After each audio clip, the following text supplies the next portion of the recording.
Económica. A nombre de nuestro director general, el maestro José Carreño Cardón, quiero darles la más cordial bienvenida a esta librería y esta es su casa. Agradecerles a todos nuestros ponentes, a los que nos acompañan, que estén aquí. Muchísimas gracias por venir. Nosotros este día y en esta fecha estamos de fiesta. Ya vieron que tenemos nuestro festival Visiones de México en Colombia. Estamos de fiesta, inauguramos en Medellín la segunda librería del Fondo de Cultura Económica, pero además estamos particularmente de fiesta hoy que estamos lanzando este libro de los Grundrisse, que es la primera coedición que hacemos con la Universidad Nacional. También muchísimas gracias por eso. Nos da muchísimo gusto presentar un libro de tanta relevancia que nos muestra a un Marx distinto a como lo hemos conocido a partir de las lecturas del siglo XX, del marxismo y el leninismo, pero para eso están aquí nuestros invitados. Y pues, sin más preámbulos, le cedo la palabra, quiero empezar, mi compañero Álvaro, gracias por estar aquí. Gracias, muy buenas noches. Primero, creo necesario establecer la referencia a Marcelo Musto, quien fue la persona que recopiló todos estos ensayos, 31 ensayos, 31 ensayos, en diferentes idiomas, una tarea titánica. Profesor, permítame presentarlo. Sí. Tenemos en la mesa de los comentaristas al profesor Álvaro Cerda, docente de la Facultad de Ciencias Económicas y director del Centro Editorial de Economía. Tenemos al profesor Boris Esguerra, docente de la sección de Teoría Sociológica del Departamento de Sociología de la Nacional, y tenemos al director del Departamento de Sociología, el profesor Juan Carlos Celis. En su orden, el profesor Cerda, el profesor Celis, y finalmente la presentación la terminará el profesor Boris Esguerra. Profesor, que venga la introducción, pero es importante que se vea el público quién está hablando. Gracias. Les decía entonces que Marcelo Musto es el responsable de la edición original en inglés publicada en 2008. Es profesor asociado de Teoría Sociológica en la Universidad de York, en Toronto, Canadá. Ha publicado numerosos libros y artículos en todo el mundo en más de 20 idiomas. Autor de Ripensare Marx y Marxismo, Studi Saggi. Otro Marx, Manuscritos Tempranos de la Internacional, una biografía intelectual y política de Marx, Tras las huellas de un fantasma, la actualidad de Karl Marx, y muchos otros trabajos, desde luego, sobre la obra de Karl Marx. Y como se anunció en la presentación, la profesora Clemencia Tejero fue la responsable de sacar este proyecto en su versión en español. También una labor titánica, peleando incluso contra las burocracias de nuestras universidades y demás.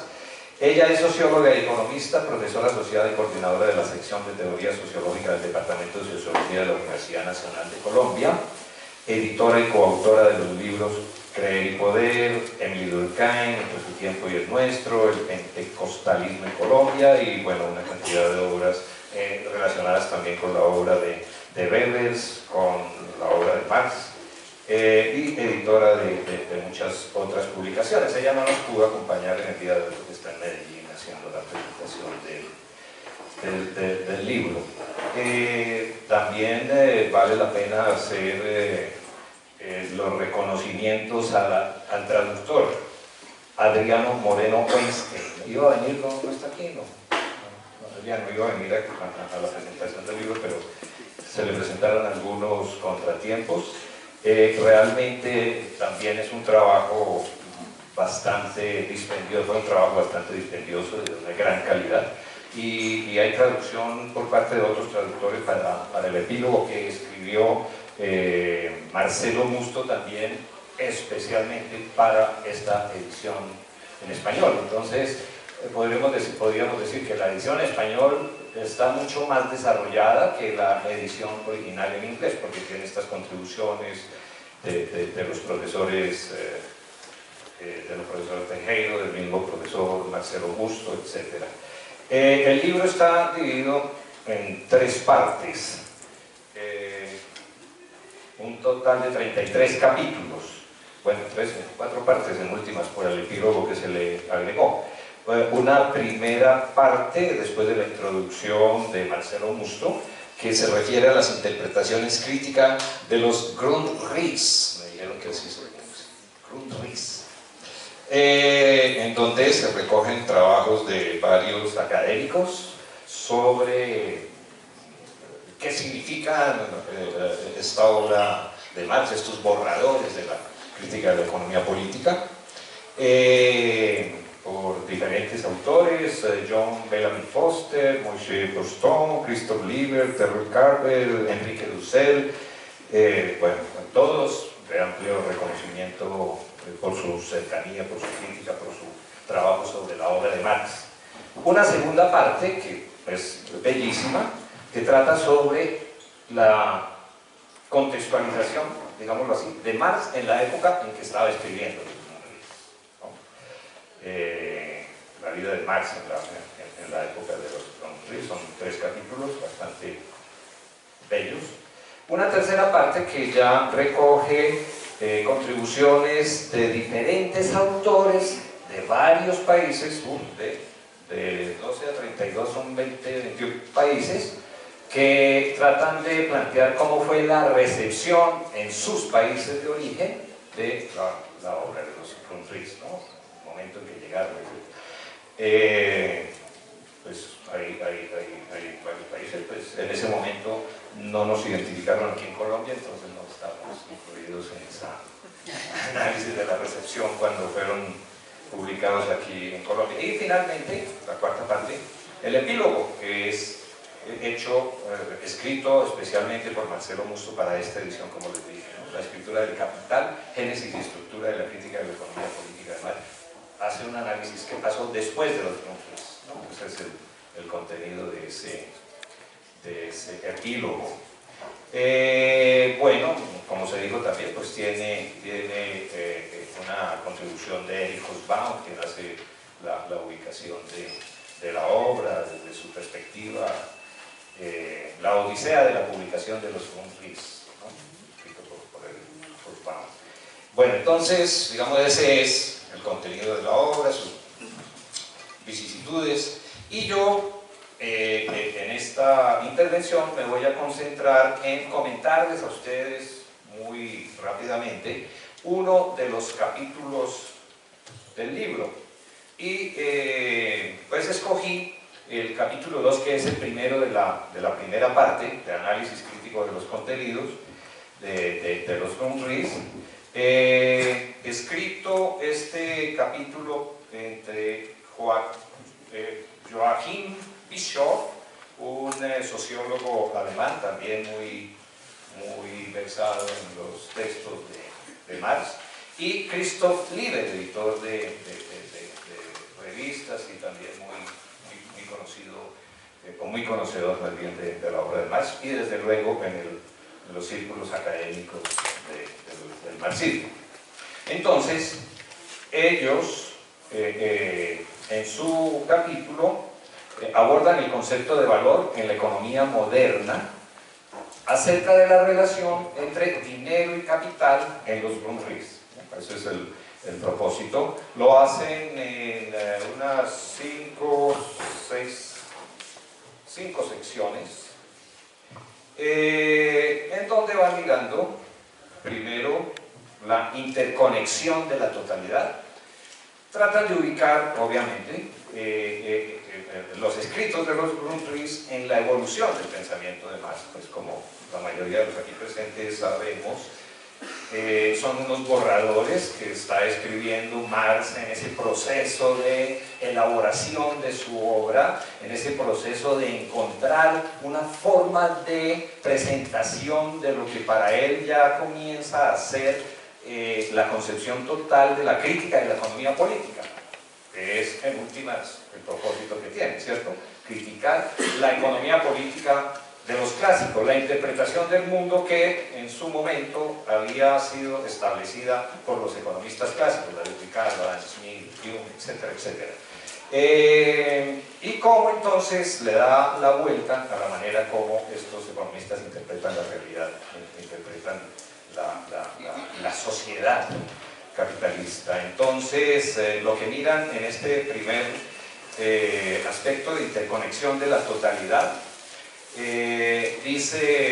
interpretan Bishop y Liebner que el propósito de Marx era hacer una autocrítica de la sociedad burguesa, es decir, mirar la dinámica histórica de las estructuras del modo de producción capitalista para comprender cómo se presenta en la superficie, cómo el fenómeno se revela, pero buscando la interpretación de lo que determina los movimientos aparentes de lo que son las relaciones sociales de producción. Para eso, entonces, busca explicar el proceso social como una totalidad, que es la sociedad burguesa moderna.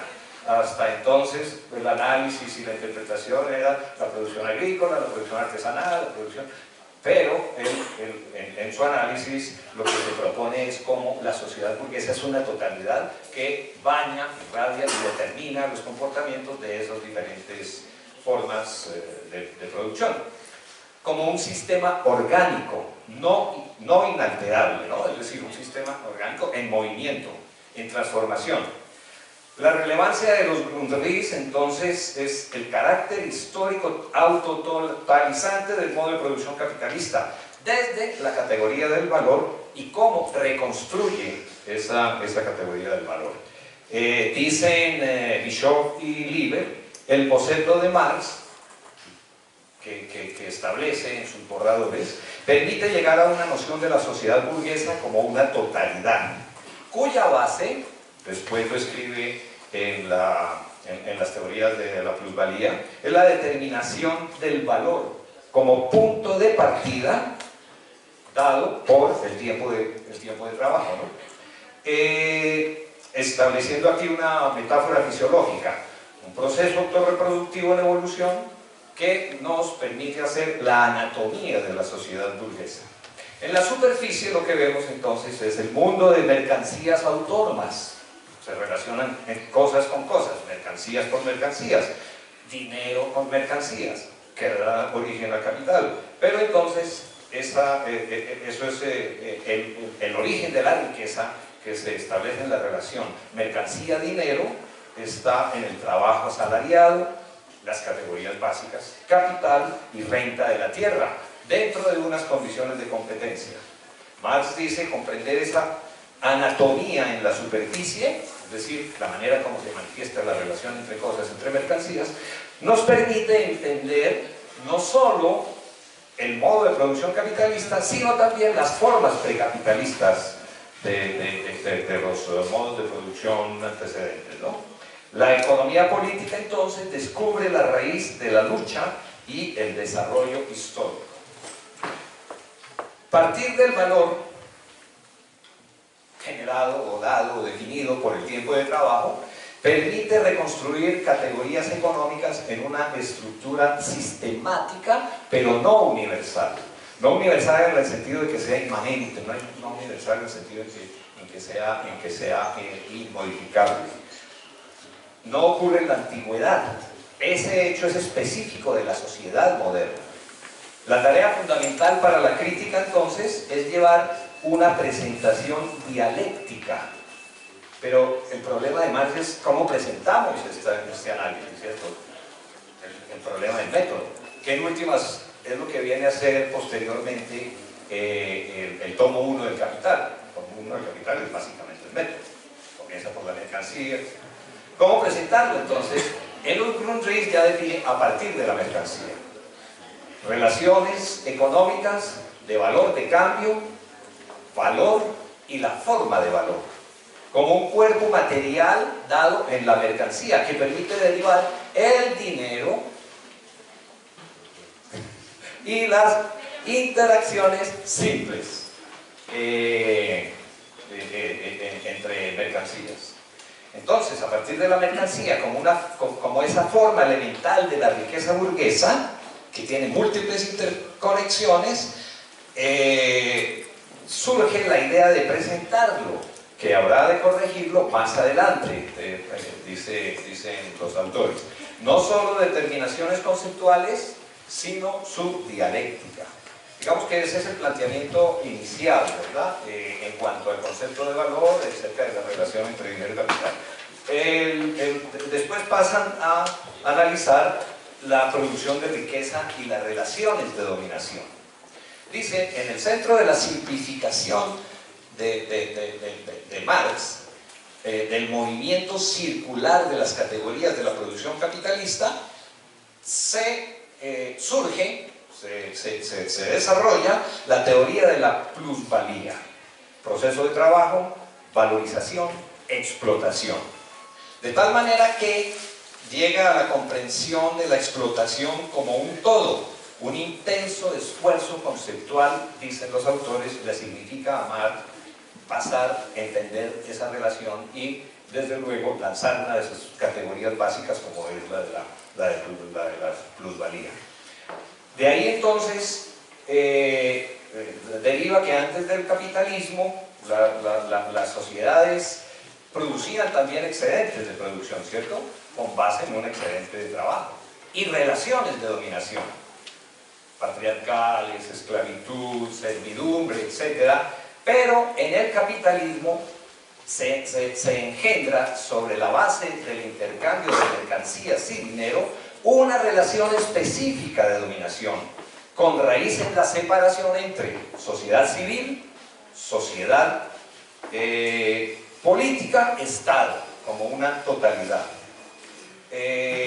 A continuación, entonces, mira la intensidad del trabajo, la producción y cómo la sociedad burguesa separa ese análisis de la sociedad civil y de la sociedad político-estatal, que los separa como procesos como diferentes, ¿no? Procesos históricos anteriores que ahora vienen a formar una totalidad.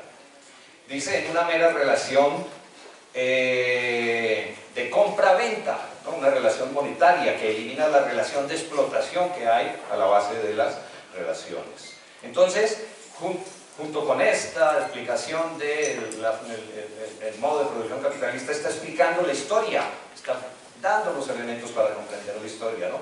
A través de las relaciones sociales de dominación y opresión.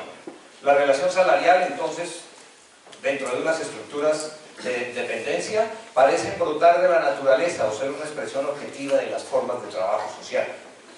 Para concluir que el valor es el concepto que tiene la llave para la estructura interna oculta de la sociedad burguesa. El trabajo como abstracción, no como un arte, no como un oficio, no consideraban esos términos concretos, sino como una abstracción histórica específica en el modo de producción capitalista como fuente de la riqueza. No se trata entonces de partir de la categoría trabajo social, dicen los Grundrisse, que no aparece como la forma de riqueza burguesa. Lo que aparece en su inversión objetiva es el atributo de la mercancía natural, de nuevo, el valor.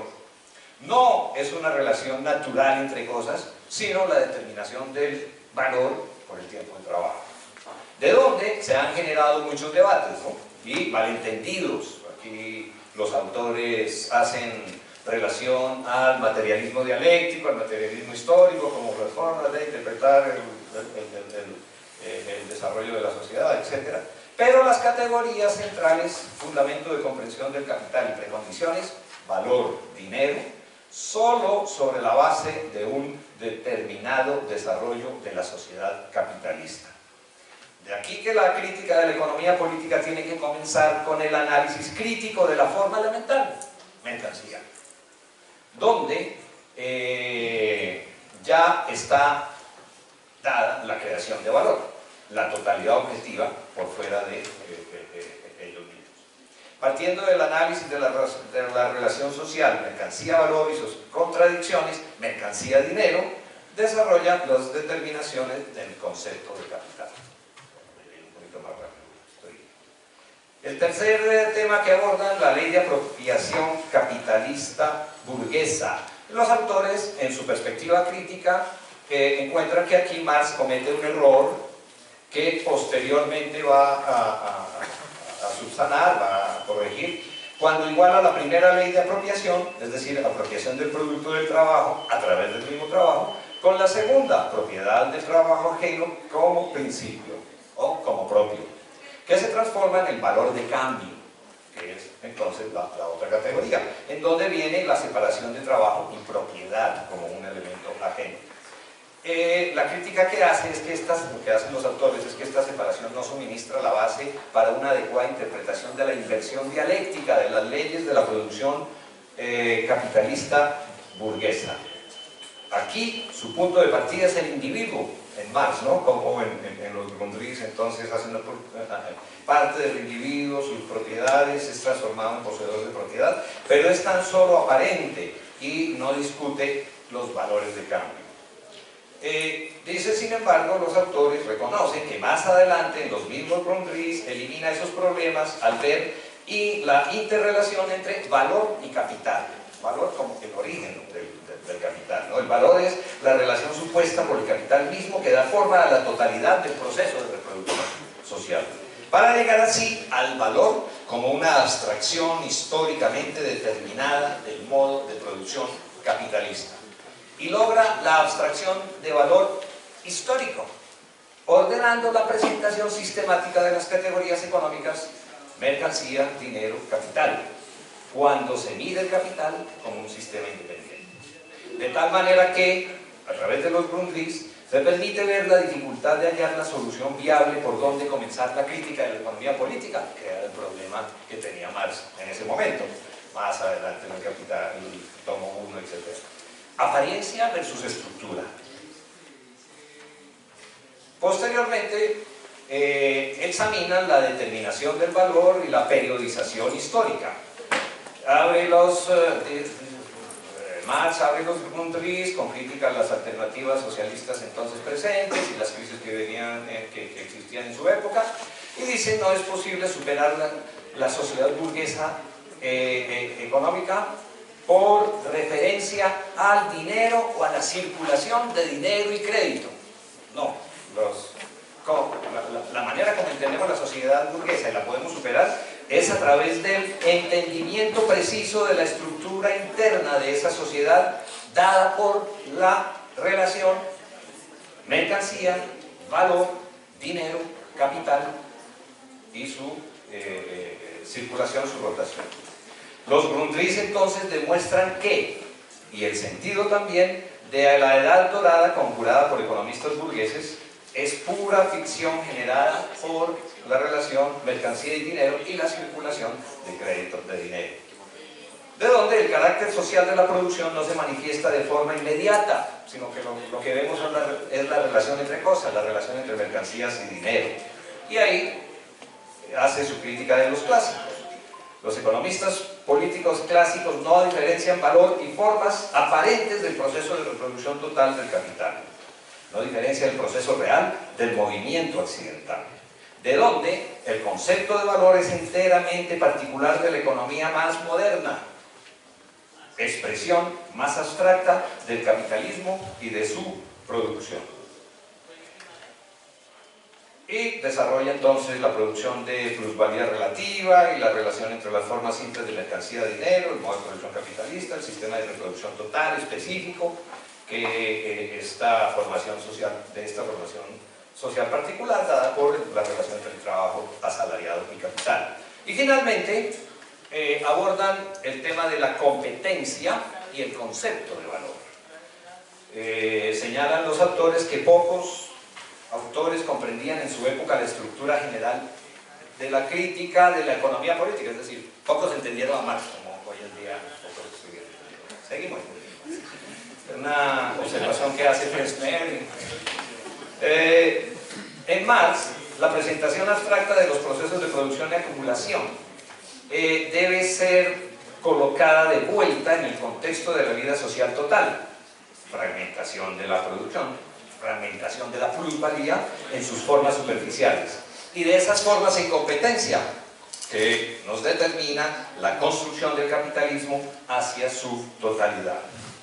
Y otra observación fuerte de los autores, dice, en los Grundrisse, Marx puede ayudar a la comprensión de las dificultades de presentación del problema.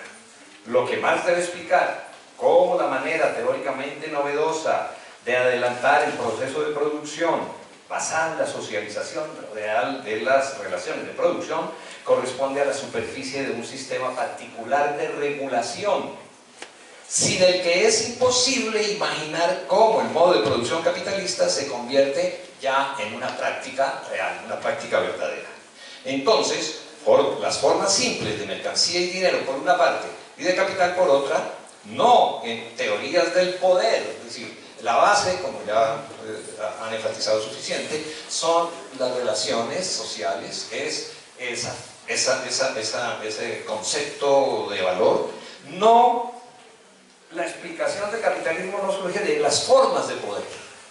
Es decir, el capitalismo no se puede interpretar, entender, comprender, y desde ahí, entonces, si pretendemos cambiar, mirando la forma cómo se relacionan las estructuras de poder. No podemos entonces empezar por hablar de capital monopolista, o los monopolios, como la explicación del capitalismo, ¿no? Y pues voy a leer aquí un pedacito de la última parte de este capítulo, que de alguna manera resume lo que hemos dicho. Y refiriéndose a Rozdolsky, que fue un crítico bien ácido de los Grundrisse, dice: sin embargo, desde los días de Rozdolsky, los Grundrisse han tenido un impacto sobre los análisis críticos del capitalismo que buscan, precisamente, tener en cuenta la elasticidad del modo de producción capitalista sin cuestionar directamente el carácter general del proceso de reproducción total. Los Grundrisse excluyen positivamente lecturas del tipo que restringirían el concepto marxiano de valor a una fase de libre competencia capitalista, como quiera que ésta se defina, monopolista. Nuestra interpretación del método de investigación de Marx, tal como se documenta en los Grundrisse, justamente ha mostrado qué problemas tuvo que superar el propio Marx con el fin de concebir y definir las determinaciones simples del valor, mercancías y dinero, y su conexión con el desarrollo exacto del concepto de capital, entre comillas, que lo decía Marx, en las diversas etapas históricas de la producción de un excedente social. Sin embargo, el resultado fue una rica comprensión de sus implicaciones, de que tan solo una, comillas, Marx, Grundrisse, una correcta comprensión del presente también ofrece la clave para la comprensión del pasado. Gracias.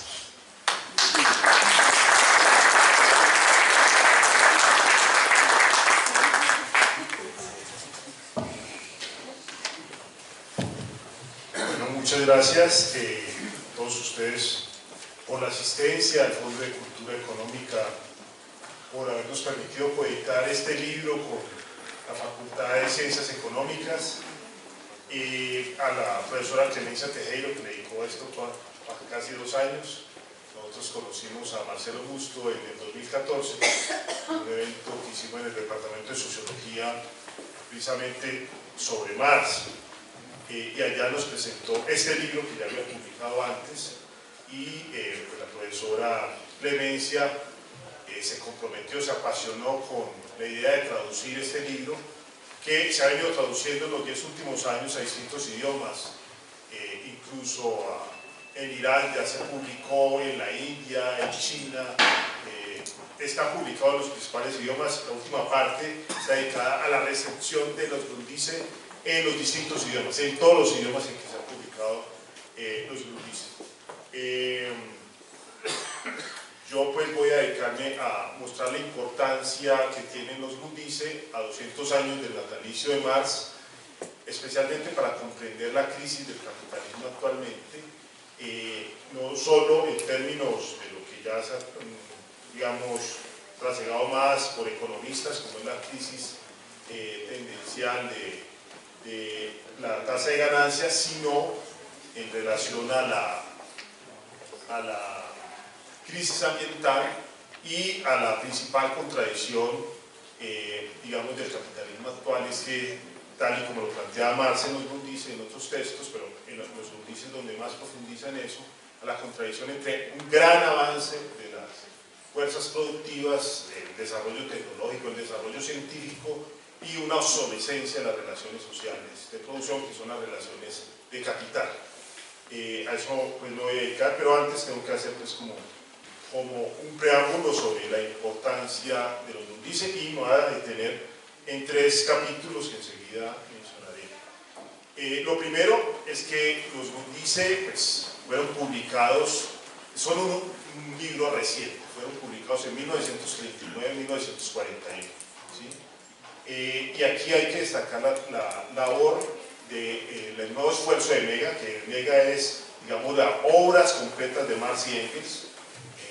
Esas son las siglas, pues en alemán, las siglas de MEGA, que fueron iniciadas por David Rissanot.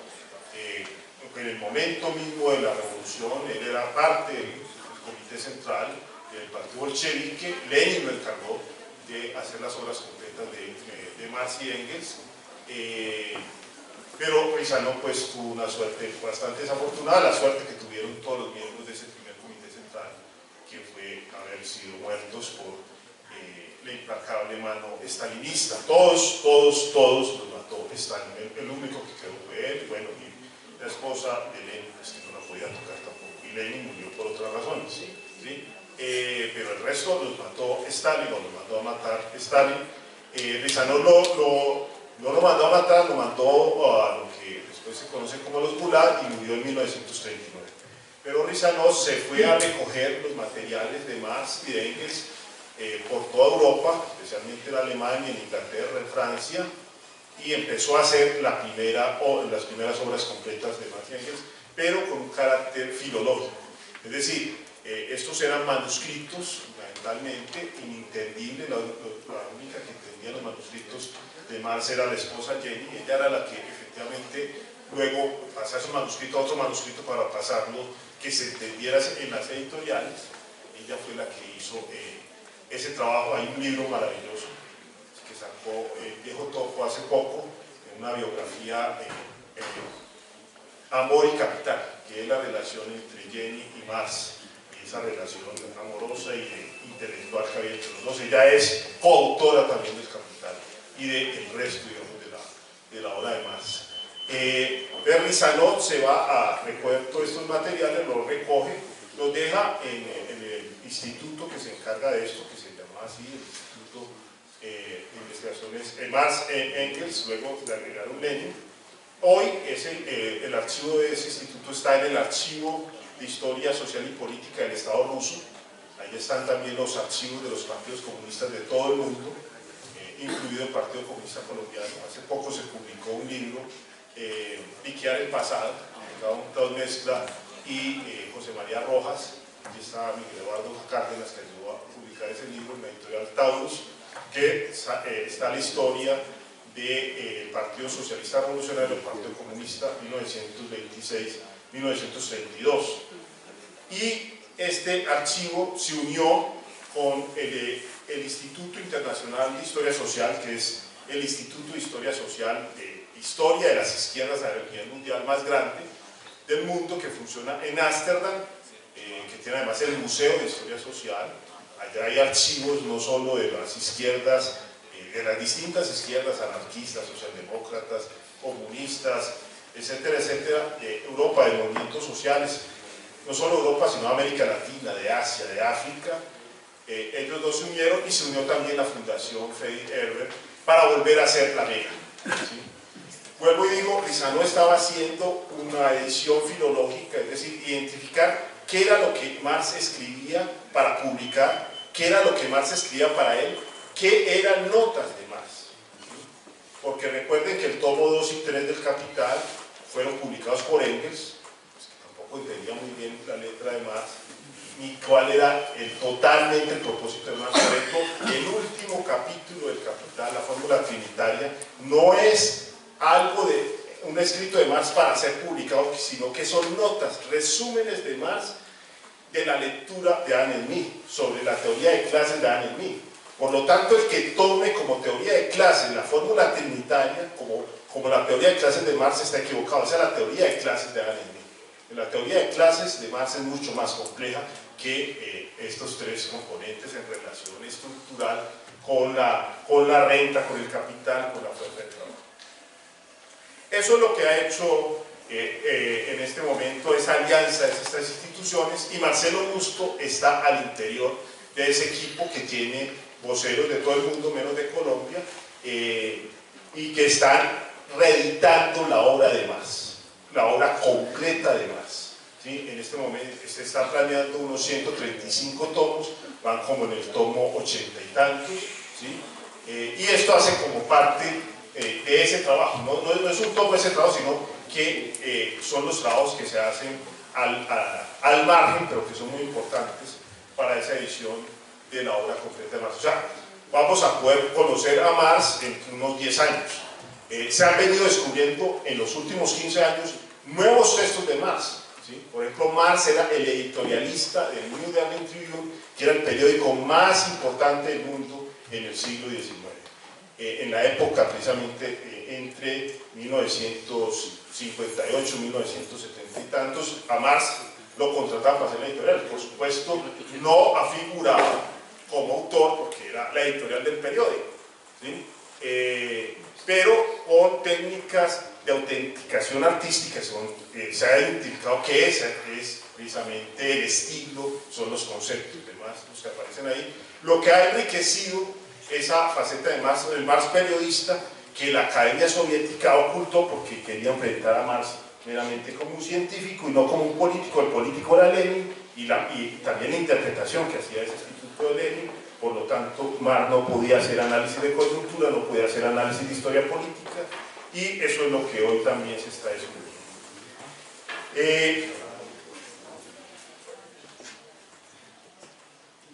Pienso que también hay que ubicar a Marx en los debates contemporáneos para poder indicar esto.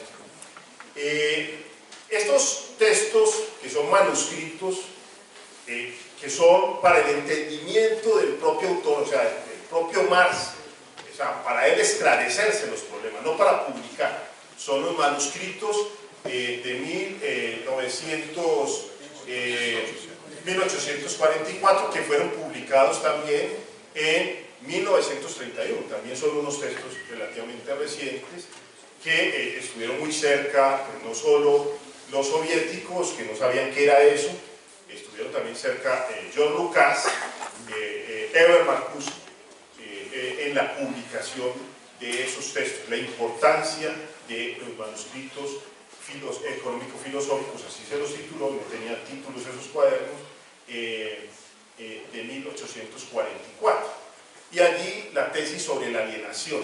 Digamos que tradicionalmente se enseña en los manuales que hay una alienación del hombre frente al producto, frente a su propio trabajo que le es ajeno porque le pertenece al capital, y de la relación entre el hombre y el hombre, del hombre con el hombre, o sea, de las relaciones sociales de producción. Pero poco se toma en cuenta un tercer elemento que es radicalmente importante, y es la enajenación frente al ser genérico. Y esta es radicalmente importante para el debate contemporáneo porque Marx era, pues como todos saben, un crítico, pues no solo del idealismo alemán, el cual lo transformó, tomó varios de sus conceptos y los transformó de forma materialista, sino de la metafísica moderna en términos generales, fundada por Descartes. O sea, Marx estaba haciendo una crítica al humanismo, ¿sí? Pero no en el sentido de la crítica de Althusser, sino en el sentido de que la metafísica toma al sujeto como absoluto, ¿sí? Y este es uno de los problemas filosóficos fundamentales que va a mantener en toda la obra de Marx. Uno sí puede distinguir entre un Marx joven y un Marx viejo, pero él mantiene unos problemas filosóficos fundamentales. Estos manuscritos de 1844 nunca los votó, ¿sí? Los critica en una parte al inicio de los Lundice, pero no en el sentido de desecharlos, sino en el sentido de estarlos permanentemente reconstruyendo las nuevas categorías que va elaborando, como la categoría de fetichismo. Está efectivamente conectada con la categoría de enajenación. Pero ser genérico no se refiere al sujeto. El ser genérico es la crítica al sujeto de la metafísica moderna. Esa metafísica moderna que convierte, digamos, al sujeto en una categoría operativa, en una categoría instrumental, ¿sí? Como en Descartes. El ser genérico en Marx es el nombre para el sujeto despojado de una supuesta omnipotencia, como lo ve todo idealismo, como lo ve Kant, como lo ve Hegel, ¿sí? Es decir, es el sujeto condicionado, compenetrado por el objeto, es decir, por la naturaleza y por el modo de producción que ha creado los mismos hombres. No el sujeto individual, sino en la división del trabajo, en el proceso histórico. ¿Sí? En ese sentido, es una crítica al humanismo, o por lo menos la categoría de sujeto y de humanismo se convierte en una categoría problemática. ¿Sí? No es propiamente un antihumanista al estilo de Althusser, al estilo de Foucault, al estilo de Lévi-Strauss, no, sino que él mantiene la relación entre sujeto-objeto, donde el objeto condiciona al sujeto y viceversa, ¿sí? Donde se ha subjetivado el objeto, se ha subjetivado a la naturaleza. Un ejemplo de esto es la tabla periódica, una expresión de la subjetivación de la naturaleza en la tabla periódica, es decir, permanentemente, es decir, hace 100 años la tabla periódica no tenía tantos elementos químicos, y hoy tiene más elementos químicos. Eso hace parte de la subjetivación de la naturaleza. En otros términos, también de la socialización de la naturaleza. ¿Sí? En ese sentido, no es totalmente un antihumanista, sino que el humanismo, efectivamente, del Renacimiento, del humanismo cientificista del siglo XVII, el humanismo del discurso del método está cuestionado, ¿sí? Por esa omnipotencia del sujeto que es propia a todo idealismo y a la metafísica moderna en general. Entonces, esa enajenación frente al ser genérico es, digamos, una de las categorías fundamentales que va a desarrollar en los Mundices, que no está suficientemente desarrollado en los manuscritos de 1844, que está desarrollado en los Mundices ya en 1857, 1858, que es el periodo en que él escribe los Mundices. Y ahí es donde vienen los tres autores que quiero destacar de este libro, que son John Benjamin Foster, que es un marxista ambientalista, un ecosocialista, que precisamente ha tratado de desarrollar esa beta de un marxismo ambiental que efectivamente está en la obra de Marx. Hay un libro, digamos, muy importante, antecedor a los textos de Benjamin Foster, que es el de Alfred Smith, El concepto de naturaleza en Marx. Este es un autor de la segunda generación de la Escuela de Frankfurt. Es un autor que precisamente está pensando primero en criticar el concepto de naturaleza que se extendió en el marxismo soviético, que es un concepto engelsiano, el concepto del libro de Engels de la dialéctica de la naturaleza, que es un materialismo ingenuo, que considera que la naturaleza obra la dialéctica, cuando la dialéctica es un concepto que precisamente procede, digamos, de la larga tradición filosófica del griego de diálogo, ¿sí? O sea, tiene que haber sujeto, o sea, es una relación sujeto-objeto. La naturaleza puede existir sin sujeto, pero el sujeto no puede existir sin naturaleza, además es naturaleza, ¿sí? Y no hay una dialéctica en sí misma en la naturaleza, ¿sí? Esto es un poco tributario, en Engels todavía no había una ruptura con el materialismo naturalista del siglo XVIII, estaba muy nubilado con el avance de las ciencias naturales. Marx también lo estaba, sin duda hay facetas posibilistas en el mismo Marx, pero en Marx sin dudas que se va a mantener esta idea de la dialéctica entre sujeto y objeto, que es la que precisamente lo hace actual, que lo hace todavía posible en sus categorías. El otro texto importante es el de Irving Fletcher, Irving Fletcher, considera importante en este y en otros textos la crítica que se ha hecho al progreso, pero no considera que esa crítica por el progreso nos debe llevar, como en el caso de John Searle Sand, a un futuro primitivo, a acabar con la civilización. John Searle Sand escribe un libro que se llama El futuro primitivo, inspirado de Teodoro Adorno. Hay que acabar con las máquinas, hay que volver a la agricultura más tradicional, la que menos daña a la naturaleza, y Irving Fletcher piensa que hay que pensar que la posibilidad de reconstruir un proyecto socialista de origen marxista es la de pensar una modernidad sostenible, asunto que todavía no se ha resuelto y que en buena parte tiene todavía un arraigo en Marx, pero en muchos otros desarrollos, no solo filosóficos, sino también de las ciencias y de las ciencias naturales y sociales que han venido pensando ese problema, pero que en términos filosóficos podría tener un arraigo en la forma en que Marx piensa la modernidad capitalista. Él destaca un problema que es el de la automatización. Eso es lo que yo me quiero detener para mostrar estas facetas de la crisis capitalista actual. Lo que hoy llaman, yo creo que mal llamado cuarta revolución industrial, creo que es una fase de la tercera revolución industrial, que es más un marketing del Foro Económico Mundial, esto de la cuarta revolución industrial. Y entonces aquí vuelvo al esquema de Marx, que va a plantear no solo a la naturaleza y al trabajo como fuentes de riqueza, sino también como límites del capital, es decir, como indomables, ¿sí? La naturaleza es indomable para el capital. El capital no puede reproducir la naturaleza, la naturaleza se agota y el capitalismo ha llegado a un nivel no solo de agotarla, sino casi de destruirla totalmente. Y ese es un problema fundamental. Cuando Marx plantea el asunto del ser genérico, lo que plantea es que efectivamente el capital tiene una cara positiva, que es el de haber universalizado la relación del hombre con la naturaleza y el hombre con el hombre. Esto me parece mucho a Heidegger, es decir, la época de la imagen del mundo, la época de la mundialización, ¿sí? Eso es la parte positiva. Pero la mediación de esa universalización ha sido una mercancía, una abstracción, ¿sí? Lo que plantearía Marx como alternativa es que hay que generar una nueva relación del hombre con la naturaleza y el hombre con el hombre de una manera concreta, ¿sí? Y que esas formas concretas de vuelta a la relación del hombre con la naturaleza, del hombre con el hombre, deben ser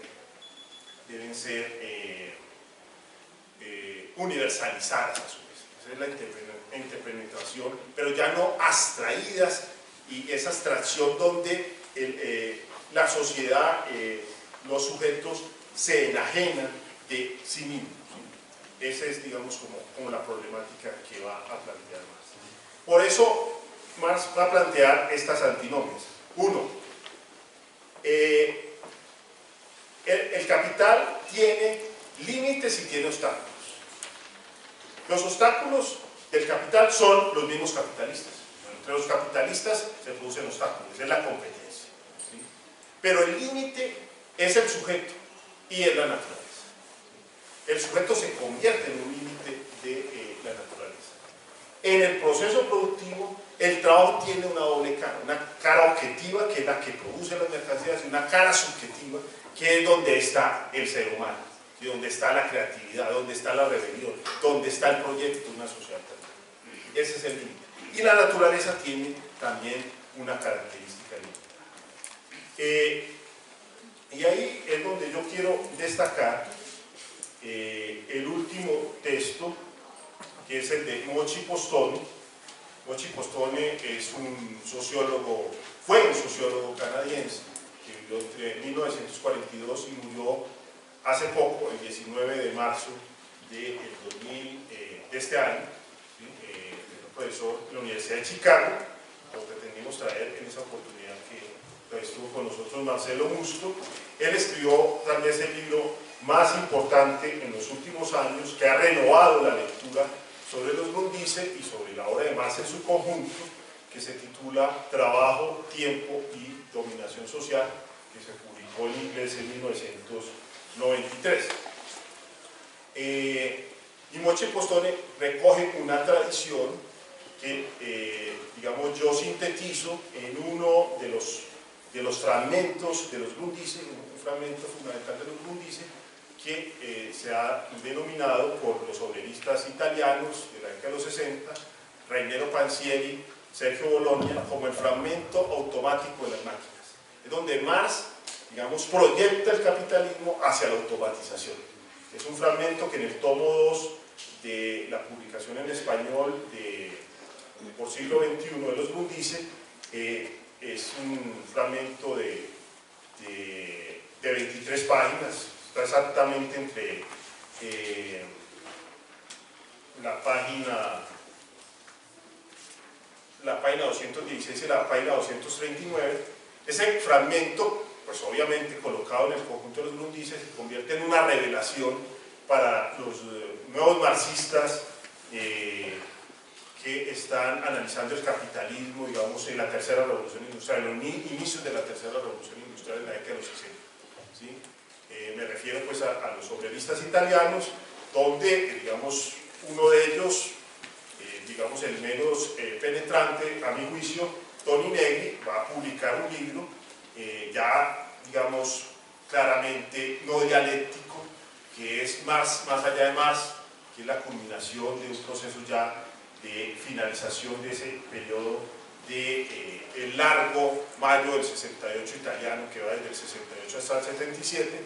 Es un libro de 1979 donde Negri ya deja Marx de lado, pero a partir de los Grundrisse, ¿sí? Pero antes que él, otros también habían escrito sobre eso, como los otros obreristas italianos, Mario Tronti también, y especialmente Herbert Marcuse, el hombre unidimensional, cita directamente, es tributario de los Grundrisse, ¿sí? Obviamente con todos los diálogos que tiene allí Marcuse, toda la tradición de la escuela de Frankfurt, con Freud y demás, pero es Herbert Marcuse, es en los Grundrisse. Está Sergio Mallet, es un sociólogo del trabajo francés, está André Gros, que son los principales lectores y renovadores del marxismo a partir de los Grundrisse. Y de ese fragmento en especial, pues llaman el fragmento automático, del sistema automático de las máquinas. No es el nombre que le pone Marx, sino el nombre que le ponen para, digamos, citar ese fragmento en el conjunto pues, de la obra de Marx. Y allí quiero rescatar precisamente a Mochi Postone, porque Mochi Postone lo que va a postular, es una tesis muy polémica, es que el marxismo tradicional,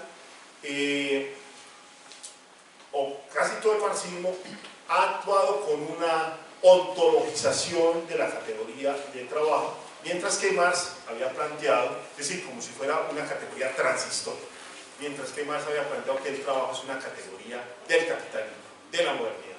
Es decir, el capitalismo es la forma de mediación social fundamental, así como en la Edad Media, en el feudalismo, la forma de mediación social fundamental era la religión, en el capitalismo es el trabajo. Y lo es porque consume nuestro tiempo.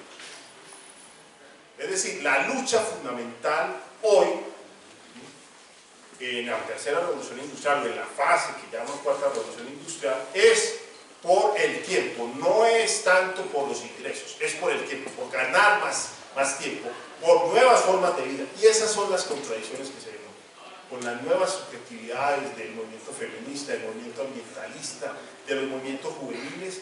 Son contradicciones que expresan, digamos, esa contradicción fundamental entre un gran avance en las fuerzas de producción y formas de vida producto de esa mediación del trabajo, de que tenemos que trabajar más y más, pese a que el desarrollo tecnológico pudiera reducir ese tiempo de trabajo, pudiera reducir el consumo de nuestra fuerza en el tiempo de trabajo hacia el. Y quiero decir esto porque Marx lo plantea en términos históricos, no como una evolución histórica. Estas fases se pueden justaponer. Marx en los Grundrisse, es por lo que está precisamente el prólogo de Erich Hobsbawm, que le va a interesar estas formas precapitalistas, ¿cierto?, las formaciones precapitalistas, y Erich Hobsbawm pues comprendía muy bien la naturaleza del mundo, y él decía que era la caligrafía, digamos, de Marx, era propiamente el Marx que se estaba pensando los problemas para él mismo, para él solo. Es un texto efectivamente difícil de leer por esa misma razón. Él decía que hay como una trayectoria del capitalismo, y eso es lo que nos ayuda a pensar la crisis hoy. Dice, la primera fase, digamos, del capitalismo es una fase de lo que él va a denominar en esos otros textos que él mismo no quiso publicar, el capítulo 4 inédito del Capital, que es de la subsunción formal a la subsunción real, ¿sí? Él dice, hay una fase violenta del capital, que es la fase de la acumulación original. Ese es el famoso capítulo del primer tomo del Capital, donde la tarea del capital es despojar a la gente de los medios de subsistencia, de los medios de producción, ¿sí? Aquello que los estados generales habían definido como bienes comunes por allá en el siglo XIV, la madera, el agua, los bosques, empieza a ser despojado a los campesinos. Ya en los inicios, en los albores del Renacimiento, es producto de las rebeliones que todos hemos leído, de Münster, de las mismas rebeliones que estuvieron acompañando la Reforma Protestante. Es un despojo violento. Luego viene la subsunción formal, el siglo XIX, es la relación salarial, empieza, digamos, la codificación del capital, siglo XIX, siglo XX, es esa subsunción formal, es llevar al código, al derecho, digamos, el sometimiento del trabajo al capital, el sometimiento de las personas y la naturaleza al capital. Y estaríamos en una tercera gran fase del capitalismo, que es esa fase, digamos, contemporánea desde la década de los 60, que es de la subsunción real. Ya tenemos incluido la dominación del capital, ¿sí? Está interiorizada, no hay necesidad de violencia ni de ley, ¿sí? Nos despertamos a la hora para ir al trabajo o para sentarnos en el computador. El taylorismo, el fordismo necesitaban el cronómetro, necesitaban la gente presente en las fábricas. El capitalismo hoy ya no necesita eso. Eso está planteado en ese capítulo inédito del Capital, y está en todos los índices, el paso de la subsunción formal a la subsunción real, ¿sí? O sea, como proceso histórico. Entonces no se trata de una crisis meramente objetiva, de una crisis de la decreciente tasa de la, digamos, decreciente tasa de la ganancia, sino de una crisis ambiental, ¿sí? Por esa forma en que el capitalismo ha exacerbado algo que ya no se puede seguir profundizando, una crisis efectivamente de la relación del hombre con el hombre, las relaciones sociales concretas que nos obligan a trabajar y que nuestro tiempo esté en función del trabajo, ¿sí? Y es una crisis del ser genérico, digamos, en distintos movimientos sociales, así estén fragmentados, si tenemos una conciencia general, si la filosofía y las ciencias sociales nos sirven para tener una conciencia general de la crisis actual, la crisis del ser genérico es una crisis sobre las formas de vida, es decir, que han surgido nuevas subjetividades que no se pueden someter al tiempo del capital. Ese es, digamos, el mensaje que dejó Marx hace 160 años en el Índice, y que hoy, digamos, obviamente que con unas particularidades, con unos desarrollos contingentes diferentes, pero que en términos generales es la tendencia que se mantiene y que está presente en nuestro índice, y que hace que Marx, ¿sí?, lo podamos celebrar, lo podamos reivindicar, ¿sí?, hoy a 200 años de su nacimiento. Muchas gracias.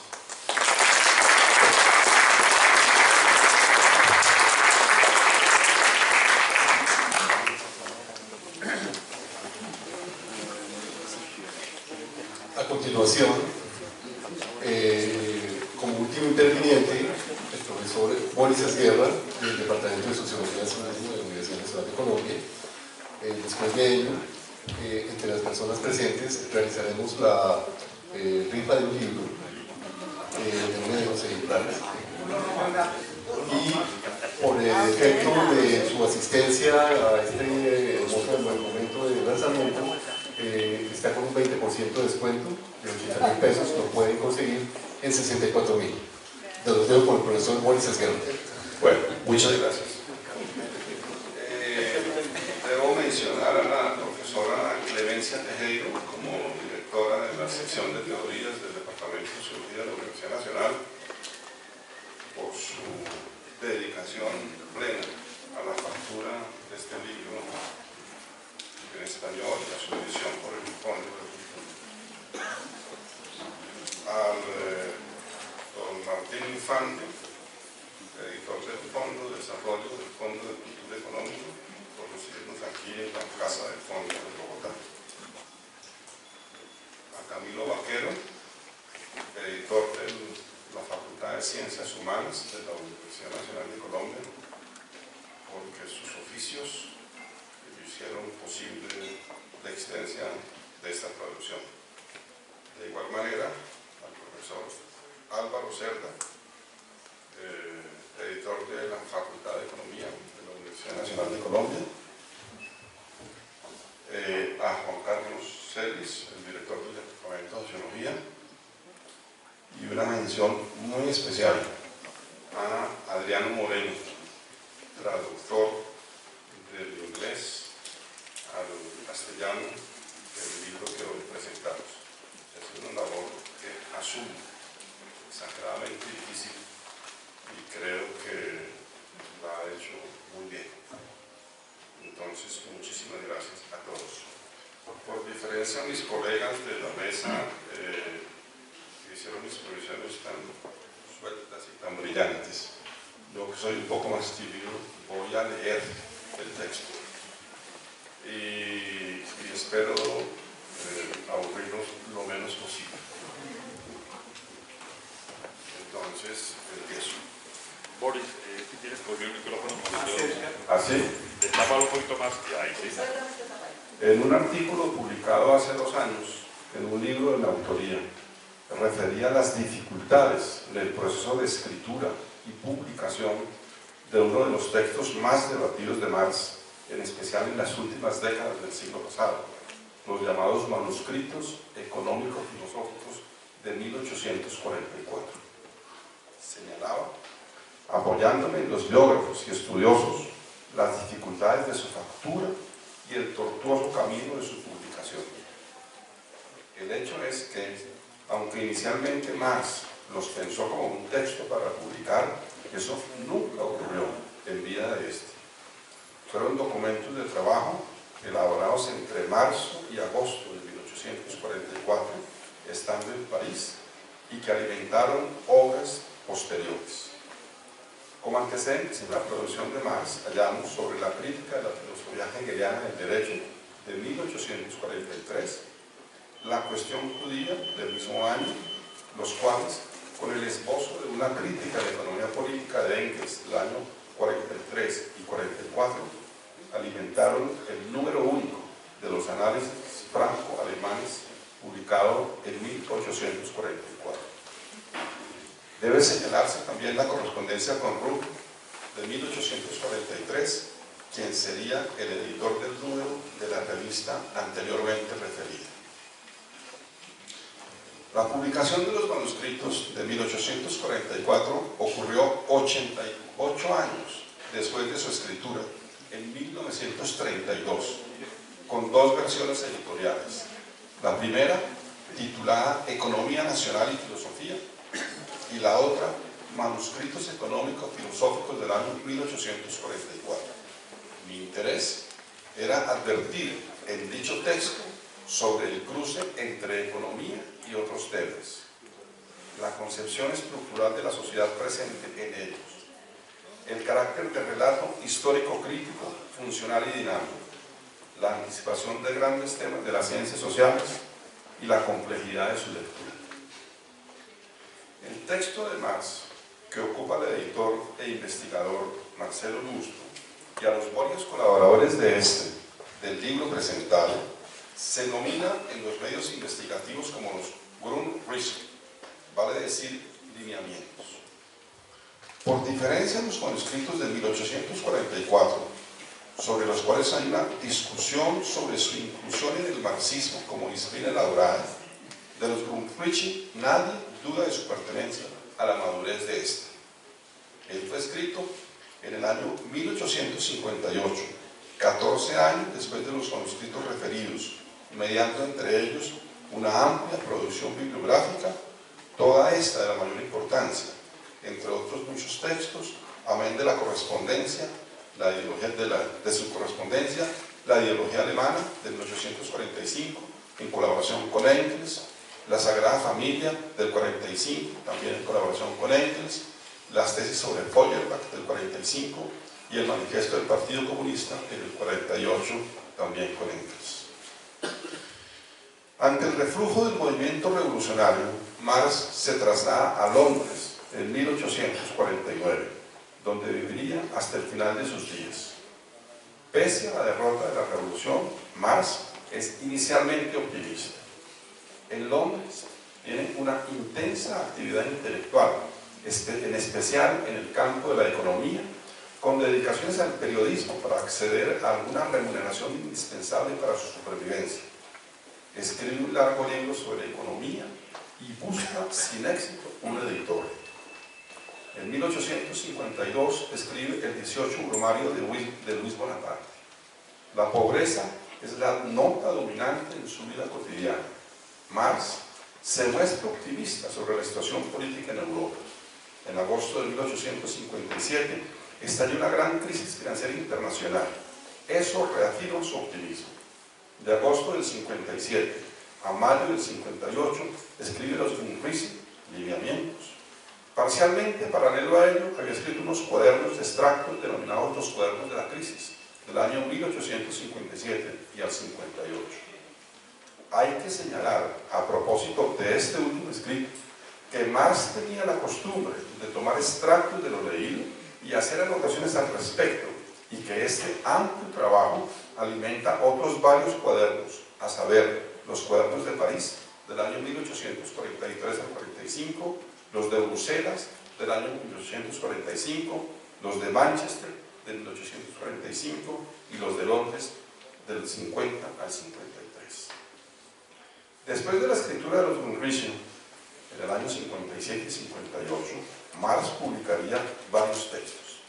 De estos, el más importante y conocido, El Capital, en 1867, primer tomo, teniendo que esperar hasta luego de la muerte del autor la edición del segundo tomo por Engels en 1885 y la del tercero por este mismo en 1894. Además de estos, se deben mencionar entre otros sobre Proudhon y Salario, Precio y Ganancia en 1865. De igual manera, hasta su muerte, en 1883, Marx tuvo una intensa correspondencia teórica y política con varios autores, en especial con Engels. Una recopilación de la inmensa producción bibliográfica de Marx y de Engels ha sido hecha por los especialistas. Sin embargo, aún esta no ha concluido. El hecho es que el primer escrito conocido de Marx es de 1835, Reflexiones de un joven en la elección de una profesión, y en sus últimos textos publicados lo fueron después de su muerte, en algunos casos con bastantes años de diferencia entre esta y su publicación. A su vez, el primer texto de Engels es Apuntes para una crítica de la economía política del año 1843. Los Grundrisse es el tema del libro de interés de esta reunión. Se trata de un texto sobre dichos escritos de Marx, editado por el especialista Marcelo Musto, que reúne 34 capítulos de 31 autores y que se haya dividido en 3 partes. La primera, interpretaciones críticas de los Grundrisse. La segunda, Marx en la época de los Grundrisse. Y la tercera, difusión y recepción de los Grundrisse en el mundo. En general, se considera que los textos de Marx sobre los que versa el libro de estos especialistas son los primeros borradores del Capital y que se enlazan teóricamente con este. De ahí su importancia.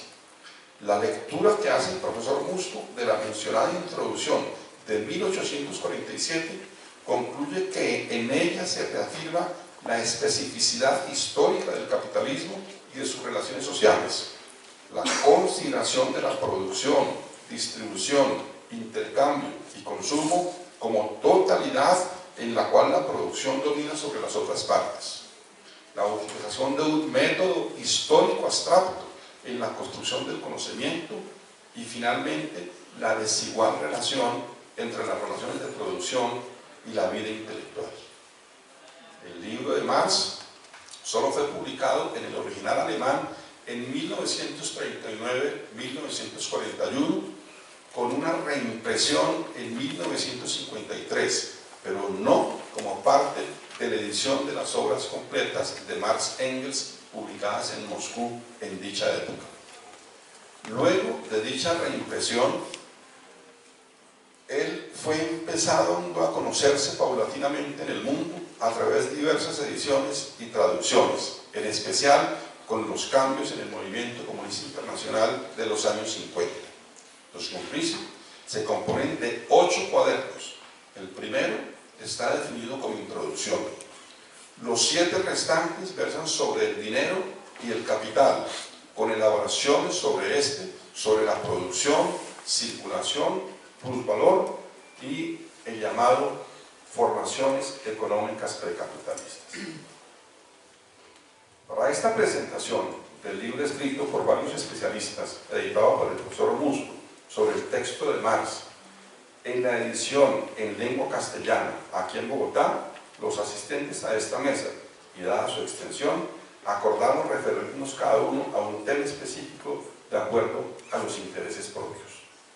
Me corresponde a mí hacer una referencia a lo que he denominado los avatares de la vida de Marx en 1858 y 59, es decir, en los años de escritura de los Grundrisse, avatares en relación con estos mismos manuscritos.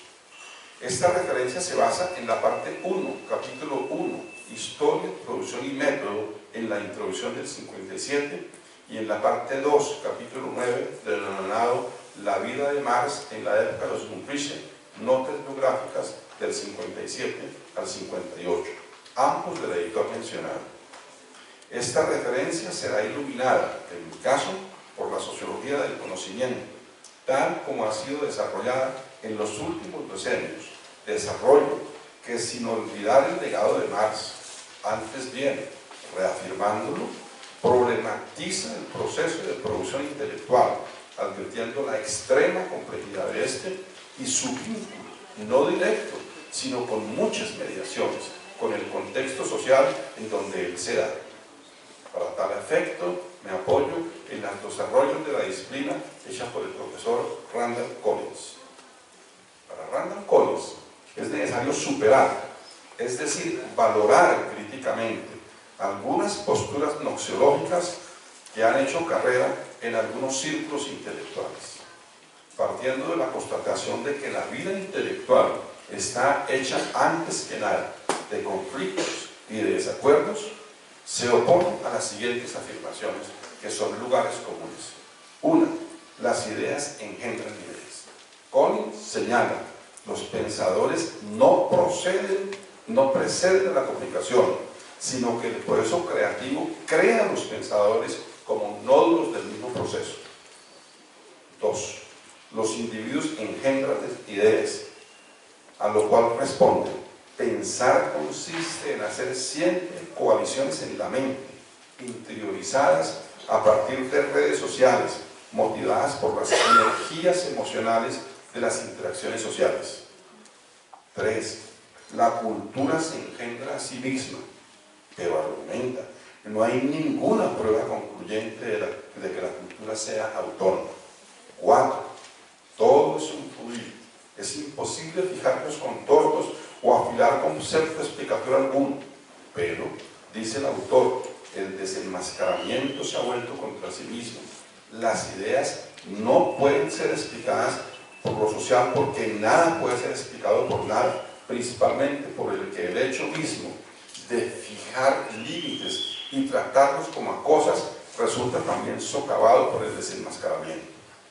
Sobre la base de los anteriores desarrollos afirma: la estructura social del mundo intelectual es la lucha continuada entre cadenas de personas cargadas de energía emocional y con un capital cultural por ocupar un pequeño número de centros de atención. Sugiero dos líneas de análisis a partir de los anteriores desarrollos teóricos para las cuales la información dada por el profesor Musto, entre otras obras, sobre la vida de Marx es importante. La primera línea es que la acción de Marx se incrusta en lo que Collins denomina cadenas de rituales de interacción, o sea, una trama de encuentros con propias historias de participación ritual. La segunda, que los individuos creativos lo son por su alto nivel de energía emocional, energía que proviene de la participación con éxito en un ritual de interacción, y que los individuos que tienen un buen acceso al capital cultural, gracias a su experiencia previa, a sus mentores y a su participación en las redes sociales centrales, tienen un alto nivel de energía emocional. Los ingredientes de todo ritual de interacción son los siguientes: la reunión física de un grupo de al menos 2 personas, la concentración de la atención en un mismo objeto o en una misma acción, el compartir un estado de ánimo o una emoción común, el centro de atención compartido y el estado de ánimo en común se intensifican por acumulación. Como resultado, los participantes se sienten miembros de un grupo, moralmente obligados los unos con los otros, y la energía emocional de los individuos que toman parte en los rituales de interacción es directamente proporcional a la intensidad de la interacción. De otra parte, tanto la energía emocional como el capital cultural son en conjunto necesarias. La sola energía emocional sin el capital cultural suficiente, así como la adecuada posición en las redes, lleva a la frustración. De manera análoga, el capital cultural sin la energía emocional lleva al no uso de dicho capital. La primera línea de análisis, el incruste de Marx en cadenas de rituales de interacción, puede ser vista con la información dada por Musto y otros biógrafos de Marx, como el accionar de Marx en el campo de la ciencia, en particular de la economía, a partir de su ubicación en los encuentros propios del hacer de la disciplina en los años previos a la escritura de los von Wriezen y en el tiempo de su escritura. Esta línea de análisis se expresa en los vínculos personales y en muchos casos contradictorios que Marx definió con sus pares en el campo de saber de la economía, vínculos que definen en el lenguaje del profesor Collins los rituales de interacción. Estos vínculos fueron varios y diversos desde su juventud y con altibajos mostraron plenamente las características que hemos advertido de estos rituales: presencialidad, atención compartida, estado de ánimo común, intensificación de la atención y el estado de ánimo por acumulación, sentimiento moral de grupo, energía emocional proporcional a la intensidad de la relación. Ellos también se extendieron a individuos que no necesariamente economistas definían diversas relaciones con dicha disciplina.